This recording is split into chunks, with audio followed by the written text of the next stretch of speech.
Elhamdülillahi ve kefa ve salatu ve selamu alen nebiyyil Mustafa ve ala alihi ve sahbihi ecmain. Esselamu aleyküm ve rahmetullahi ve berekatuhu. İlk önce öz asi nəfsimi, sonra sizləri Allah'tan qorxmağa, təqvalı olmağa çağırıram. Çünki təqva insanın dünya və axirət saadətinə nail olacağı ən önəmli bir azuqədir. Necə ki, Uca Allah Quran-ı Kərimdə buyurur ki, وَتَزَوَّدُوا فَإِنَّ خَيْرَ الزَّادِ التَّقْوَى Özünüzə azuqə toplayın. Həqiqətən ən xeyirli azuqə təqvadır, Allah qorxusudur. Bu nəsihət, bu təqvanın tövsiyə olunması bizə və bizdən öncəki ümmətlərə də Allah Subhanahu taala tövsiyə etmişdir. Necə ki, Uca Allah Quran-ı Kərimdə buyurur ki, وَلَقَدْ وَسَّيْنَا الَّذ۪ينَ اُوتُوا الْكِتَابَ مِنْ قَبْلِكُمْ وَاِيَّاكُمْ اَنْ اتَّقُوا اللّٰهِ Biz sizdən öncə kitab verilənlərə də və sizə də Allah'tan qorxmağı, təqvalı olmağı tövsiyə etdik. Və Allah'a həmd olsun ki, Allah Subhanahu taala bizə bol-bol nemətlər bəxş eləyib. Onları saymaq istəsək, sayıb qurtara bilmərik. Necə ki, Uca Allah Quran-ı Kərimdə buyurur ki, وَاِنْ تَعُدُّوا نِعْمَةَ اللّٰهِ لَا تُحْصُوهَا Əgər Allahın nemətlərini saymaq istəsəniz, sayıb qurtara bilməzsiniz. O qədər Allah Subhanahu taala bizə çoxlu, bol-bol nemətlər indirib. Bunların ən xeyirlisi, ən fəzilətli nemət olan da hidayət nemətidir. Hansı ki, Allah Subhanahu taala bizi milyonlarla insanın içindən seçib, öz yoluna hidayət verib, öz yoluna yönəltib. Aleykümselam. Bu elə bir nemətdir ki, Allah Subhanahu taala bizi zülmətdən o nemətlə nura çıxarıb. Sanki görmürdük, baxırdıq amma görmürdük. Görürdük, həqiqi gözlə görmürdük, bəsirət gözü ilə görmürdük. Amma bizim baxışımızı aydınlatdı. Bizim gözümüzdə olan pərdəni aradan qaldırdı. Gördüyümüz zülmətləri nura çevirdi. Çünki baxırlar, insanlar baxır, görürlər, amma o baxışla baxmırlar hər şeyə. Baxsalar da başqa baxışlarla baxırlar. Hidayət, Allahın verdiyi hidayət baxışı ilə baxmırlar. Amma Allah'a həmd olsun ki, Allah Subhanahu taala seçib bizə hidayət verib. Bu böyük bir nemətdir. Yoxsa biz də başqaları ilə qəlbin baxışı kimi yox, gözün baxışı ilə ancaq baxardıq. Amma həqiqi baxışı isə qəlbin baxışıdır, qəlbin görməkdir. Qəlb görərsə haqqı görər. Göz isə yalnız qarşısında olanı görər. Məhdudiyyət var, gözün görmək məhdudiyyəti var. Amma qəlbin isə yox. Allah açarsa qəlbin gözünü, o zaman sən haqqı haqq kimi görərsən və çalışarsan ki, ondan yapışasan. Və batili də batil kimi görərsən. Çalışarsan ki, ondan uzaq durasan. Amma qəlbləri möhürlənən, qəlbləri bağlı olan isə haqqı batil kimi görər, batili haqq kimi görər. Və ya haqqı görməzlər, yalnız batili görərlər. Ondan çəkinə də bilməzlər. Allah'a həmd olsun ki, Allah Subhanahu taala bizi seçib. Çünki bu Allah Subhanahu taala bizi yaradıb ki, biz yalnız ona ibadət edək. Bizim bu həyata göndərilməkdə olan missiyamız budur, qayəmiz budur. Hər hansı bir kəsin, hər bir kəsin öz işində, öz evində bir missiyası var, bir qayəsi var. Bunu eləyəcəm, səhər durub bunu eləyəcəm, işə gedib bu işləri görəcəm. Səhər 8-də çıxacağam, 9-da satacağam, 6-da oradan çıxacağam, oradan başqa yerə gedəcəm. Bir özünə plan qurursan. Bir özünə bir qayə qoymusan. Bu qədər işləyəcəm, bu qədər işləyəndən sonra filan maşını alacağım, filan ev alacağım, filan özümə rahat bir yaşayış quracağım. Bizim bu həyatda olan qayəmiz, əsas qayəmiz isə yalnız ona ibadət etməkdir. O birisilər sadəcə köməkçi qayələrdir. Ona yardım edən qayələrdir. Allahın ibadətinə yardım edən qayələrdir. Yəni sən Allaha ibadət etməlisən. Allah səni bunun üçün yaradıb. Və mən xalaqtul cinnə vəl insə illə liya'budun. Mən cinləri və insanları yaratdım ki, yalnız mənə ibadət etsinlər. Yalnız mənə ibadət. Yaradılışın qayəsi budur. Bundan başqa qayə yoxdur. Səni göndərib ki, bu dünyaya səni imtahan eləsin. Və sənə bəzən neymət verir, bəzən sınağa çəkir, bəzən bəla göndərir. Bunlarla səni imtihana çəkir. Necə ki, Uca Allah Quran-ı Kərimdə misal çəkərək, bizə bildirərək deyir ki, bunu edirik ki, baxaq onlar şükür edəcəklər, yoxsa nankörlük edəcəklər. Və başqa ayədə də Allah Subhanahu buyurur ki, əgər şükür etsəniz, mən sizə olan neymətlərimi artıraram. Nankörlük etsəniz, əzabım şiddətlidir. Şükürlə Allahın neymətləri artır. Həm bu dünyada, həm ahirətdə. Nankörlük küfür deməkdir. Ərəbcə küfür sözü nankörlükdür. Nankörlük etmək insanı bu dünyada da, ahirətdə də o əzaba salır. Əgər nankörlük etsələr, mənim əzabım şiddətlidir, deyir Allah Subhanahu taala. Həm bu dünyada sıxıntılı həyat olur. Yaşasa belə sanki ölü kimi yaşayır. Yəni heç bir qayə olmur həyatında. Öləndən sonra da, ahirətdə də Allahın əzabına düçar olur. Allah qorusun. Amma şükür etsə, şükür yalnız dildə yox. Yəni Allaha həmd eləyib, həm sanalar eləyib, şükür eləyib, onunla bərabər Allaha ibadət etsə, Allahı ibadətində təkləşdirsə, yalnız ona ibadət etsə, Allahın əmrlərini yerinə yetirsə, qadağalarından çəkirsə, yəni həqiqi şəkildə Allahın buyurduğu şəkildə ibadətini etsə, Allah Subhanahu taala ona olan nemətlərini artıracaq. Bu dünyadakı nemətləri artıracaq. Ahirətdə də cənnətdə salacaq. Cənnəti ilə mükafatlandıracaq. Həl cəzaul ihsanu illəl ihsan.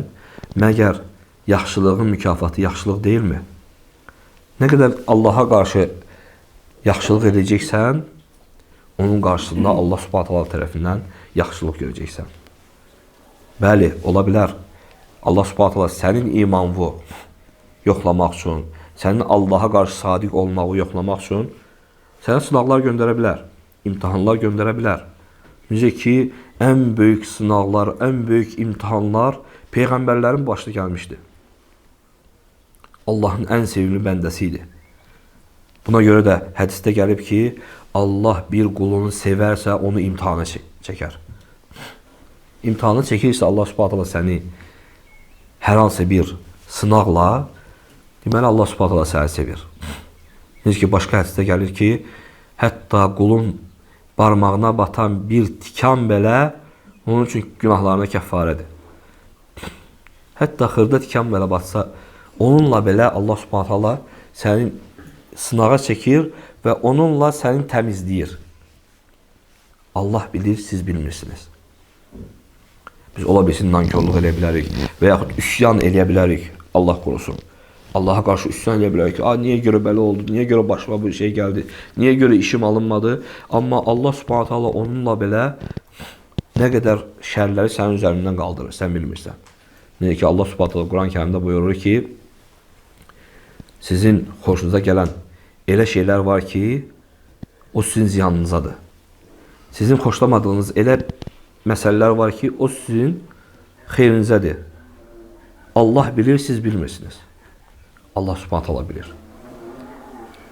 Və bu nemətləri biz şükür etməsək, bu imtahanlara səbr etməsək, səbr edə bilməsək, necə olar halımız? Mömin bu hallarda, bu anda nemətlərə şükür edər, bəlalara səbr edər. Çünki hədisdə Peyğəmbər sallallahu əleyhi və səlləm buyurur ki, pəncərəm Allah. Çünki hədisdə Peyğəmbər sallallahu əleyhi və səlləm buyurur ki, möminin halı necə də təəccüblüdür. Onun başına bir nemət gələndə şükr edər, bu onun üçün xeyirlidir. Onun başına bir müsibət gələr, səbr edər, bu da onun üçün xeyirli olar. Hər bir halda mömin üçün xeyir var. Bu da yalnız mömin üçün olur. Başqası üçün olmaz. Buna görə insan səbr edib Allahın ibadətlərində davamiyyətli olmalıdır. Çünki bu bizim yaradılış qayəmizdir. Biz bu həyatda var olma səbəbimiz budur. Baxın, kainata baxın. Allah Subhanahu taala 7 qat göy yaradıb. Yer yaradıb və onun mislində 7 qat yer yaradıb. Və onun üzərində dağlar, meşələr, ağaclar, günəş, ay yaradıb. Bu qədər Allah Subhanahu taala sənin üçün yaradılışlar yaradıb ki, səni ora göndərib ki, səni orada imtihana çəksin. Və hətta sən o imtihandan keçə biləsən deyə sənə kitab göndərib ki, bunları elə, o imtihandan keçəcəksən. Allaha ibadət elə, ona heç nəyə şərik qoşma, səni cənnətimə salım. Sənə vəd verim. Necə ki, bu barədə hədislərdə gəlib. Vəd verib sənə. Kitab da göndərib ki, bu imtihan var, qarşıda imtihan var. İmtihandan keçmək üçün, belə deyək də, şiparqal okumluğu var qabağında. Oxu, öyrən, get keç imtihandan. Allah öz sözləri ilə, öz kitabını göndərib bizə 7 qat səmada. Biz isə laqeyd yanaşırıq. Buna görə də bizi Allah Subhanahu taala bu bataqlıqdan seçib çıxartması, bu zülmətdən seçib çıxartması, bu Allahın bizi sevməsinə, öz qullarını sevməsinə dəlalət edir. Necə ki, Uca Allah Quran-ı Kərimdə buyurur ki, Bəqərə surəsinin 257-ci ayəsində buyurur ki, Allahu valiyyullezine amanu yuxricuhum minəz-zulumati ilen-nur. Allah iman edənlərin dostudur. Onları zülmətdən nura çıxarır. Küfr edənlərin isə onların dostları tağutdur. Onları nurdan zülmətə çıxarır. Onların nurdan zülmət. Allah isə neyinir? Öz dostların, öz sevdiyi qulların zülmətdən nura çıxarır. Allahın hidayəti bu nurdur. Həm bu dünyada nurdur, sənin gözü açır, haqqı görürsən, həm də ahirətdə nurdur. Sən ahirətdə heç kəsin, insanların körpüdən, Sırat körpüsündən keçən vaxtı görmədiyi bir körpüdən sən onu görərək keçəcəksən. Sənin üçün nur olacaq. Və bu da Allah Subhanahu taalanın bizi seçib dəyər verməsinə işarədir. Deməli, səni seçibsə, Allah Subhanahu taala sənə böyük bir nemət verib. Səni rəzillikdən qurtarır. Səni özü pis bir hala düşməkdən qurtarır. Səni körlükdən qurtarır. Allah Subhanahu taala Həcc surəsinin 73-cü ayəsində buyurur ki, Ya eyyuhən-nəs Duribə məsəlun fəstəmi'u ləh. Ey insanlar, misal çəkilir, onu dinləyin. İnnellezine ted'un min dunillah len yəxluqu zubaban və ləv ictəma'u ləh. Allah'tan başqasını çağırdıqlarınız, onlar hamısı bir yerə toplansalar belə, bir milçək belə yarada bilməzlər. Və in yəslubhumuz zubabu şey'ən La yestenqizuhu min. Əgər milçək onların üzərindən bir şey götürmək istəsə, onu geri qaytara bilməzlər. Da'ufət talibu vəl mətlub. İstəyən də acizdir, istənilən də. Yəni kimlər ki tələb edirlər, o da acizdir. Mə qadarullah haqqal qadri. Allahı layiqincə dəyərləndirmədilər. İnnallaha laqaviyyun aziz. Həqiqətən Allah güclü və əzizdir. Qüvvətli və əzizdir. İnsanlar, bütün insanlara xitab edir. Təkcə imana gətirənlərə yox, bütün insanlara. Elə misal çəkir ki, bütün insanlar baxsın buna. Yəni Allah Subhanahu taala bütün insanlara rəhimlidir. Onların gözünü açmasını istəyir ki, siz fikir verin. Bir misal çəkəcəm, dinləyin. Allahdan başqa yalvardığınız o daşlar, onun üzərində gelib qurban keçdiyiniz o daşlar, ağaclar ki var, onlar bir yerə toplansalar, hamısı bir yerə toplansınlar, Adəm Əleyhisselamın dövründən bu tərəfə, yəni şirk yaranından Nuh Əleyhisselamın dövründən bu tərəfə nə qədər bütlər, daşlar var, onlar toplaşdılar, bir dənə milçək belə yaratmaq istəsələr, onu yarada bilməzlər. Milçək misalı çəkir ki, yəni xırda bir şeydir. Yəni can verilən, canlı olan bir xırda bir şey yarada bilməzsiniz. Bəlkə onun insan əlləşsə, onu dəmirdən, nə bilim, taxtadan nəsə edə bilər. Amma can verilən bir şey, canlı bir şey yarada bilməzsiniz. Hamınız bir yerə toplaşıb bir-birinizə yardım etsəniz belə. Hətta Allah Subhanahu taala misal çəkir ki, onların üzərindən milçək bir şey götürsə belə, onu qaytara belə bilməzlər. Yəni, milçəki misal çəkir ki, yəni insan elədir ki, o daşdan və yaxud ki, səndən bir insan nəsə götürsə, bəlkə onu almağa cəhd etsən belə, bəlkə də ala bilməzsən. Bəlkə səndən güclü olar. Allah Subhanahu taala milçəyi misal çəkir. Bir zərrədir, balaca bir şeydir.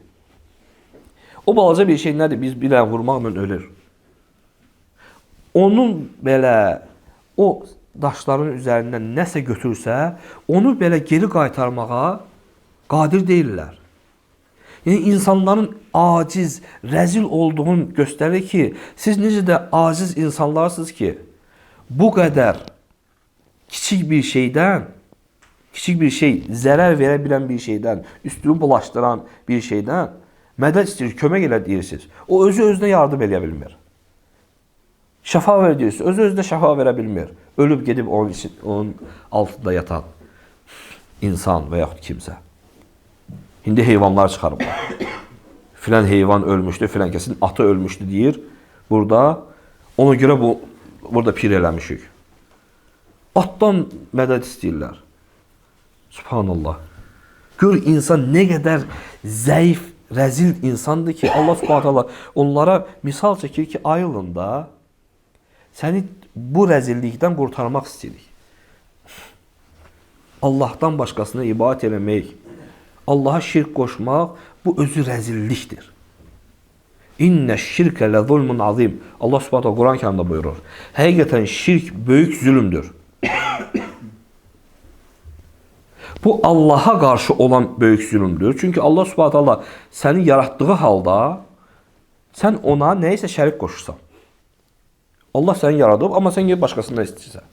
Səni yaradanın, ruzi verənin budur və tələb edir ki, Allah Subhanahu səndən başqasını yox, mənə ibadət elə. Sən amma başqasına ibadət eləyirsən. Başqasından mədəd istəyirsən. Başqasından kömək istəyirsən, ruzi istəyirsən. Bu Allaha qarşı olman böyük zülümdür. Eləcə də insanın özünə qarşı etdiyi böyük bir zülümdür. Özünü nə hala salır, özünü nə aciz hala salır. Heç bir xeyir və zərər verə bilməyən daşdan, ağacdan xeyir istəyir, ruzi istəyir. Bu həqiqətən böyük bir zülümdür. Və Allah Subhanahu seçib səni hidayət veribsə, gör səni necə şərəfləndirib. Sən yalnız Allaha ibadət edirsən. Yalnız dualarını Allahdan istəyirsən, ruzunu Allahdan istəyirsən. Gör necə şərəfli bir insansan, eləyib səni Allah Subhanahu. Çünki başqasına ehtiyacın yoxdur. Allahdan başqasına ehtiyacın yoxdur. Allahdan başqasından qorxmağa ehtiyacın yoxdur. Qorxmursan Allahdan başqasına. Allahdan başqasından ruzi istəməyə ehtiyacın yoxdur. Çünki göylərin və yerin mülkü onun əlindədir. Yer və göy onun əlindədir. Necə ki, hədisdə gəlir ki, Peyğəmbər sallallahu aleyhi ve sellemin yanına bir Yahudilərdən bir qism gəlir. Bir qrup insan gəlir. Deyirlər ki, biz öz kitablarımızda görmüşük ki, Allah misal çəkir.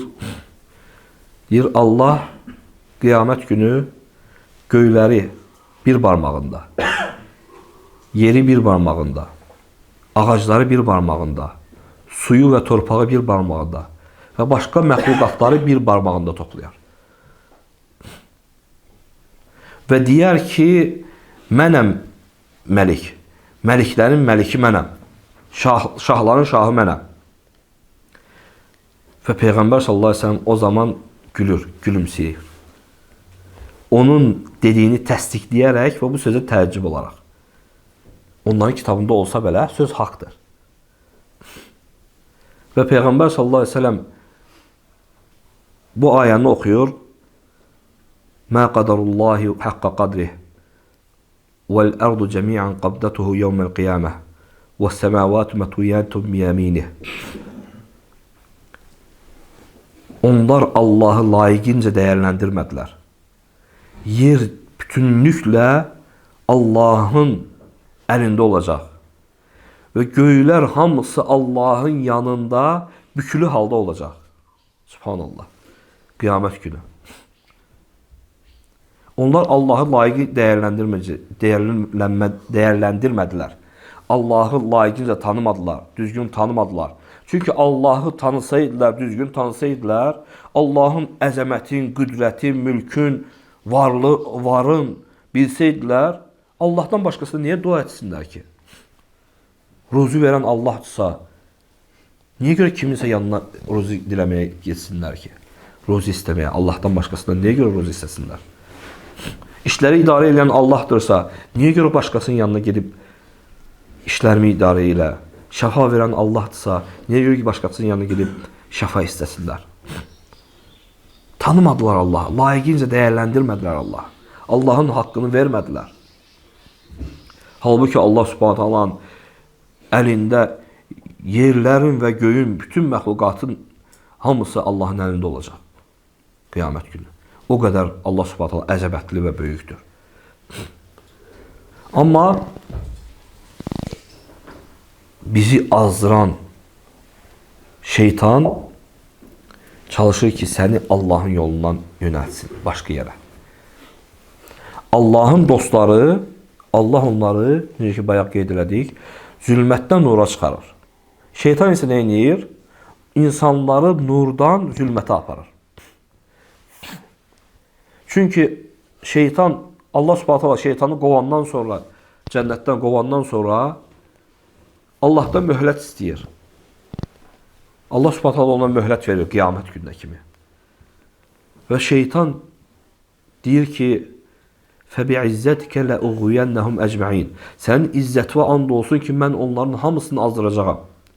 İllə ibadəkə minhumul muxlasin. Yalnız sənin ixlaslı qullarından başqa. Allaha and içir. Allahın izzətinə and içir. Ki, mən onları azdıracağam. Çünki cəhənnəmə gedən özündən yoldaş axtarır. Bilir ki, 100% cəhənnəmdədir. Allah qovub cənnətindən. Və vəd verir ki, səni cəhənnəmə salacaq. Tek qalmamaq üçün özü üçün yoldaş axtarır. Və qiyamətə kimi çalışacaq ki, insanları belə aciz məsələlərlə azdırsın, özünə yoldaş aparsın. Baxın, ağıllı insan düşünsə, ağlı ilə oturub dərrakə ilə fikirləşsə, hər bir şeyə qadir olan Allah, yerlərin göyün mülkü əlində olan Allah, şəfa verən Allah, ruzi verən Allah, işləri idarə edən Allah, mən niyə görə başqasından istəyim? Məyər o daş Allahın qadir olacaqlarının hansısa birinə qadirdirmi? Amma əksinə, insanın qadir olacağı şeylərə belə heç qadir deyil onların dua etdikləri. İnsandan desən ki, mənə o stəkanı mənə ver, getirib sənə verər. Və desən ki, mənə pul lazımdır, getirib sənə verər. Amma o qəbirdə yatan, o ağacın altında yatan və yaxud ağacın özü öləndən sonra sənə nə yardım edə bilər? Heç özünə yardım edə bilmir. Şeytanın əsrlər boyu, hətta eralar boyu təcrübəsi var. Cənnətdən qovulandan bu yana, necə ki, Adəm əleyhissalamın övladların bir-birinə düşmən elədi, o dövrdən bu yana təcrübə yığa-yığa gəlir. Və o təcrübələrini də bizim üzərimizdə sınayır. Bizim üzərimizdə müxtəlif səbəblərlə sınayır, vasitələrlə sınayır. Necə ki, buyurur ki, ثُمَّ لَآتِيَنَّهُمْ مِنْ بَيْنِ أَيْدِيهِمْ وَمِنْ خَلْفِهِمْ وَمِنْ أَيْمَانِهِمْ وَمِنْ شَمَائِلِهِمْ. Sonra mən onların qarşısından, arxasından, sağından və solundan gələcəyim deyir. Onların çoxsunu şükrədən tapmayacaqsan. Əraf surəsində Allah Subhanahu taala bunu misal çəkir. Yəni şeytan Allaha xitab edərək buyurur ki, mən onların qarşısından, arxasından, yanından, yolun sağından, solundan gəlib, hər bir tərəfindən gəlib azdırmağa çalışacaq. Alimlər bu ayənin təfsirində buyururlar ki, onların qarşısından deyəndə, yəni axirət məsələləri, din məsələlərini, axirətə aparan din məsələlərində onu azdıracaq. Arxasından deyəndə dünya məsələlərində, dünya məsələləri ilə onları azdıracaq.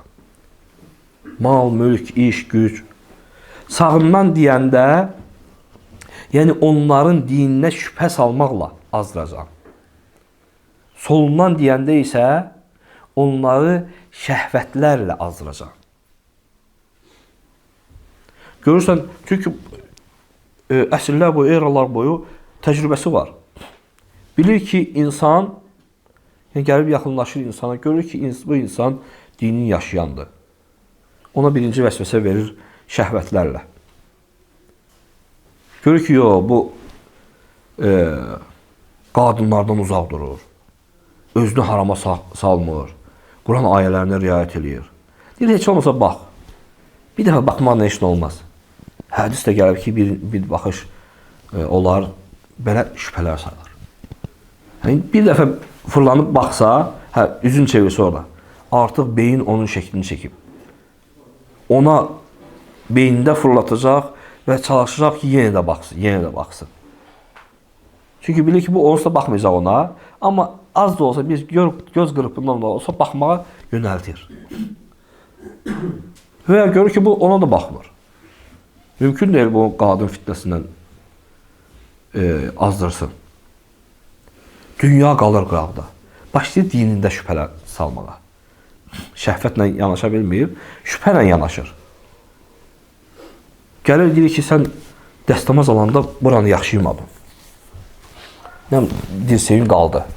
Hədisdə gəlib ki, dirseyi də var. Əllər yuyan vaxtı barmaqlardan dirsəyə kimi, dirsəyi də ora daxildir deyib, sənə şübhə salır da. Sən də beyində fırlatırsan, gəlsin təzdən dəstəmaz alırsan. Buranı duyuyorsan. Deyir, indi o tərəfi yumadın. Və ya birinci gün heç nə demir, ikinci gün deyir. Deyir, buranı yumuşdur, indi bu birisi tərəf qalır.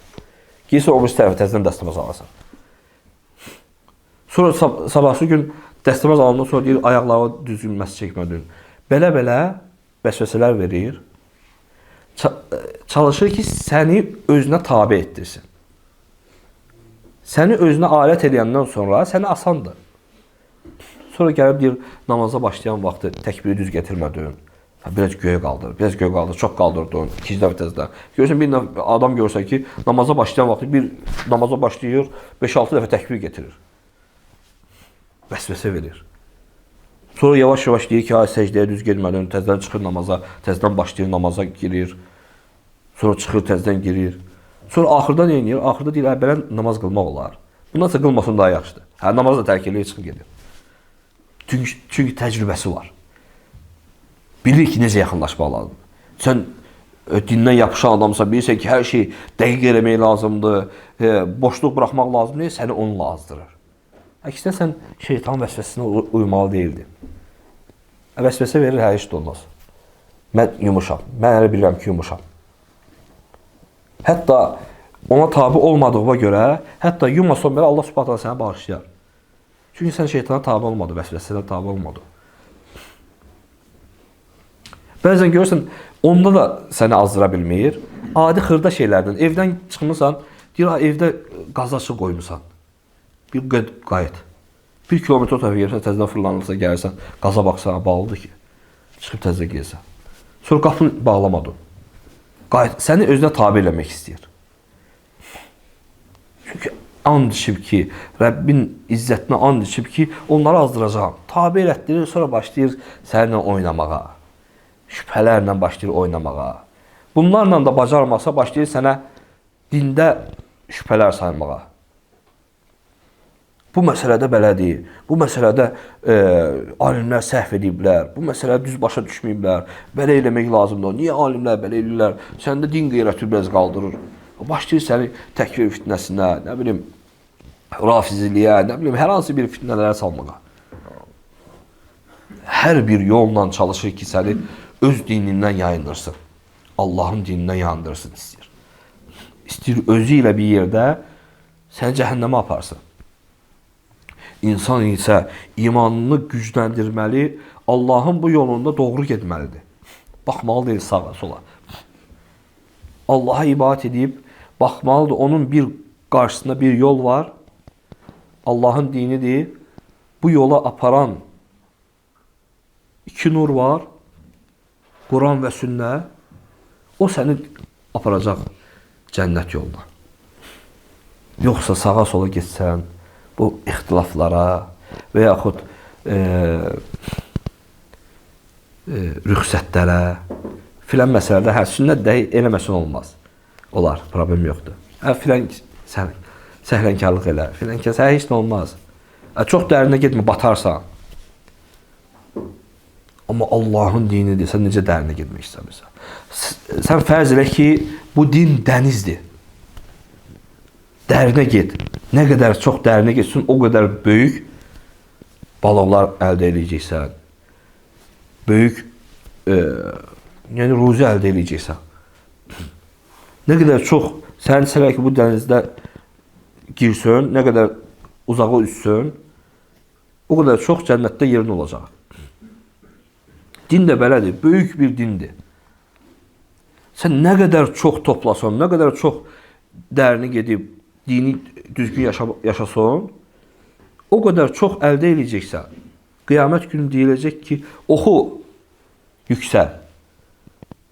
Cənnətdə axırıncı yerin Qurandan oxuduğun son yerə kimi olacaq. Nə qədər çox bilirsən Qurandan, o qədər cənnətdə yerin yüksələcək.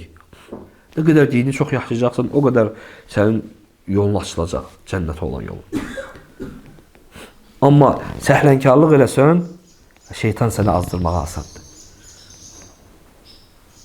Bu dinin qədrini bilməliyik, Allahı layiqli dəyərləndirməliyik. Allahın gözəl şəkildə tanımalıyıq. Yoxsa Allahı düzgün dəyərləndirməsək, haqqını verməsək, necə olar? Allah bizi yaratdığı, roziləndirdiyi halda, biz ona asilik etdiyimiz halda Allah Subhanahu bizə rozi verir. Bizə bəlalar göndərmir. Allahın verdiyi nemətlərlə Allaha asilik eləyirik. Subhanallah. Allah sənə verib də nemət verib. Növbə-növ nemətlər verib. Göndərib. Bu da Allah tərəfindən bir nemətdir. Allah sənə verib də bu pulu, bu malı, dövləti sənə verib.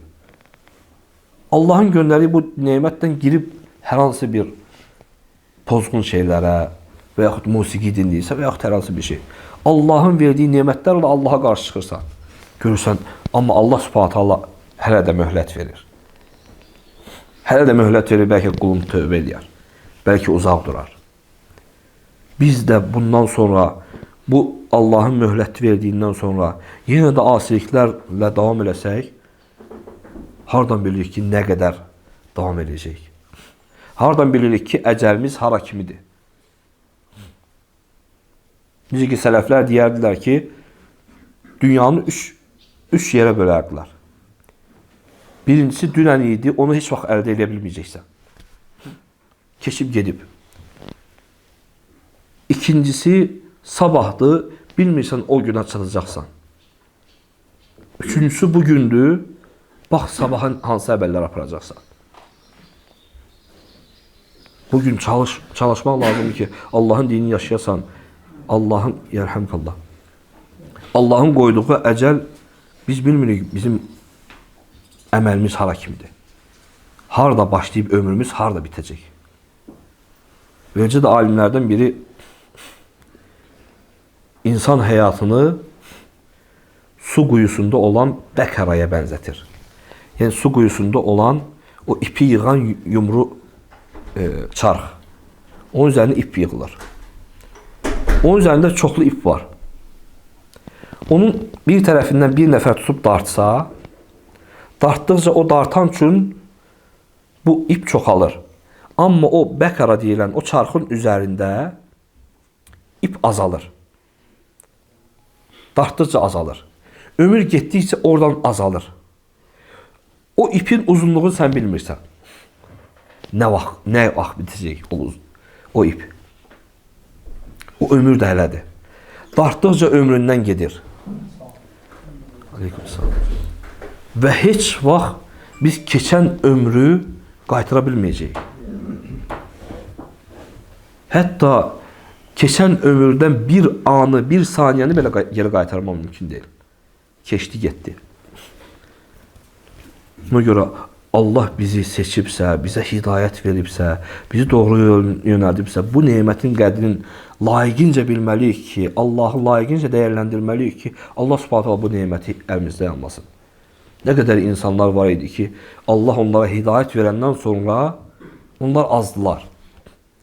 Nəyə görə? Allah azdırdı. Allah azdırır, bəli, insan eləyəndən sonra. İnsan o qədrin bilməyəndən sonra. Vermişəm bu neməti, səni doğru yoluna yönəltmişəm, seçmişəm insanların arasından çıxarmışam, doğru düzgün yaşa. Bu məktəbə girmisənsə, bu məktəbdə oxumalısan, öyrənməlisən, əməl eləməlisən. Sən seçib insanların arasından bu məktəbə salmışıqsa, sən bunlara əməl eləməlisən, dərsi oxumalısan. Oxumasan qovulacaqsan məktəbdə. Qovulubsa onun günahı müəllimdədir, yoxsa özündə, insanda. Təbii ki, insanda. Çünki sənə şans verildi bu məktəbdə oxumaq üçün. Sən şansı layiqli dəyərləndirmədin. Şansı əldən verdin. Özün verdin. Oxusaydın, əməl eləsəydin, sən oxuya bilərdin, məktəbdə qala bilərdin. Sən qalmamısansa, deməli özün əldən verirsən. Buna görə çalışmaq lazımdır ki, hər bir anımızın dəyərini bilək. Hər bir vaxtımızın qiymətini bilək. Hər bir vaxtımızı Allaha ibadətlə keçirməyə çalışaq. Allahın razı qaldığı, sevdiyi və razı qaldığı əməllərlə keçirməyə çalışaq. Allah Subhanahu bizi islah eləsin, bizi bu hidayət üzərində sabit eləsin, bizi doğru yola yönəltsin və bu yolda sabit eləsin. Haqqı haqq kimi göstərib, ona tabi olanlardan etsin. Batili batil kimi göstərib, ondan uzaq duranlardan etsin. Bizi, qəlblərimizi, səhabələrin qəlblərini birləşdirdiyi kimi birləşdirsin. Subhanakallahumma bihamdik və əşhədu en la ilahe illə ent və estəğfiruka və etûbü ileyk.